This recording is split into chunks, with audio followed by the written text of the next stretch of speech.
విదేశాల్లో చదవాలనుకుంటున్నారా? అయితే విదేశ్ కన్సల్ట్ ని సంప్రదించండి. తప్పు చేసి దబాయిస్తే అది నిజమవుతుందని చంద్రబాబు నాయుడు అనుకుంటే అది ఆయన భ్రమే. జనాన్ని మాయ చేసినట్టు శ్రీవారిని మోసం చేయాలంటే కుదరదన్న విషయం చంద్రబాబు నాయుడు తెలుసుకోవాలి. నిన్న జగన్ గారు తన తిరుమల పర్యటన మీద స్పష్టంగా ప్రెస్ మీట్ పెట్టడం జరిగింది. అయినా దాన్ని ఒప్పుకోకుండా చంద్రబాబు నాయుడు తప్పుల మీద తప్పులు చేస్తూ మళ్లీ మాట్లాడుతాడు. జగన్మోహన్ రెడ్డి గారు తిరుమల రావడానికి భయపడుతున్నాడు, డిక్లరేషన్ ఇవ్వబడుతుంది కాబట్టి ఎస్కేప్ అవుతున్నాడు అని చెప్పి సూటిగా చంద్రబాబు నాయుడు గారికి చెప్తున్నా. చంద్రబాబు నాయుడు జగన్ గారి దమ్ము ధైర్యం గురించి రాష్ట్ర ప్రజలందరికీ బాగా తెలుసు.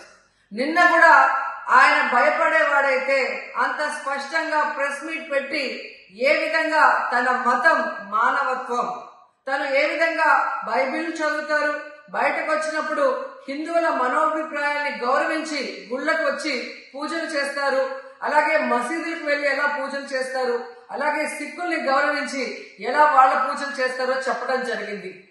ఈ రోజు మీకు క్లియర్ గా తెలుసుకోవాల్సిన విషయం, మీకు దేవుడు అంటే భయం భక్తి లేదు కాబట్టి ఏంటనేది మీకు అర్థం కాదు. కానీ ఒక భక్తుడికి దేవుడి దగ్గరికి వెళ్ళాలి అన్నప్పుడు ప్రశాంతమైన వాతావరణంలో వెళ్ళాలనుకుంటాడు, ప్రశాంతంగా భగవంతుడిని పూజించాలని అనుకుంటాడు.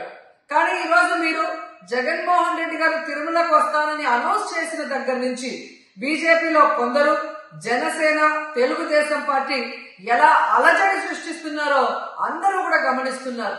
ఏ విధంగా అలిపిరి దగ్గర మేము అటాక్ చేస్తాం, అడ్డుకుంటామని చెప్పటం, అలాగే వైఎస్ఆర్ కాంగ్రెస్ పార్టీ నాయకులందరికీ, కార్యకర్తలందరికీ నోటీసులు ఇచ్చి జగన్మోహన్ రెడ్డి గారి పర్యటనకి పర్మిషన్ లేదు కాబట్టి ఎవరు వచ్చినా అరెస్ట్ చేస్తామన్నట్టుగా భయభ్రాంతులకు మీరు ఎలా గురి చేశారు.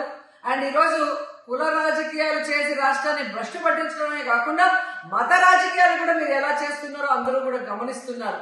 ఇలాంటి వాతావరణంలో దర్శనం చేసుకోలేము కాబట్టి జగన్మోహన్ రెడ్డి గారు ఏ విధంగా ఆ తిరుమల ట్రిప్ ని క్యాన్సిల్ చేసి తన అభిప్రాయాల్ని ప్రెస్ ద్వారా ప్రజలకి తెలియజేయడం జరిగింది.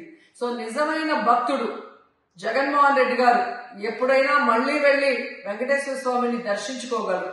5 సంవత్సరాలు తన తండ్రి మరి ముఖ్యమంత్రిగా వెంకటేశ్వర స్వామికి పట్టు వస్త్రాలు ఇచ్చారు. జగన్మోహన్ రెడ్డి గారు 5 సంవత్సరాలు మరి పట్టు వస్త్రాలు ఇచ్చిన తర్వాత ఈ నీచమైన రాజకీయాలు చేస్తూ డిక్లరేషన్ పేరుతో మీరు మాట్లాడుతూ ఎవరు అడ్డుకున్నారు అని చెప్పి మళ్ళీ దిగజారుడు రాజకీయాలు చేస్తున్నారు. సో భగవంతుడితో పెట్టుకున్న చంద్రబాబు నాయుడు నీతో పాటు ఆడిస్తే ఆడే వాళ్ళందరికీ కూడా భగవంతుడు గట్టిగా సమాధానం చెప్తాడు.